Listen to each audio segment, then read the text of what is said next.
Let's talk about Ahmad Jamal and about how some critics refuse to hear what musicians understand to be obvious. In the 1950s, a lot of jazz, or American classical music as Jamal termed it, rewarded speed, density, and virtuosity.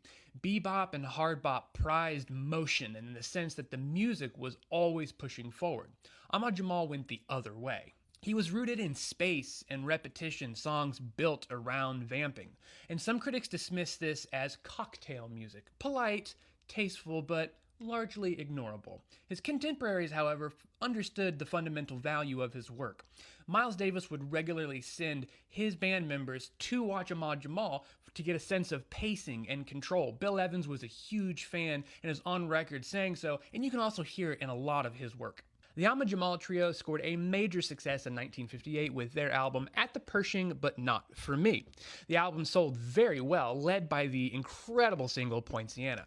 And although he never became the mythic figure in the mainstream the way that Miles Davis or John Coltrane did, a lot of people have probably heard far more of his music than they realize. When producers went looking for music that could loop, breathe, and hold weight, his records like The Awakening, Jamal Plays Jamal, and Jamalca were right there waiting for them. Producers like DJ Premier, Pete Rock, Madlib, No ID, Jay Dilla sampled his albums repeatedly. Songs like Swahili Land and Pastures became the foundations for classic hip-hop tracks like Common's Resurrection, De La Soul Stakes is High, and Gangstar's Soliloquy of Chaos. And for anyone yelling at the screen about the big one, Nas's The World Is Yours leans heavily on Ahmad Jamal's I Love Music. That piano loop is cemented into hip-hop history. It's yours. These samples are more than just a piano lick or a bass run. They often serve as the backbone or the infrastructure of the hip-hop instrumental.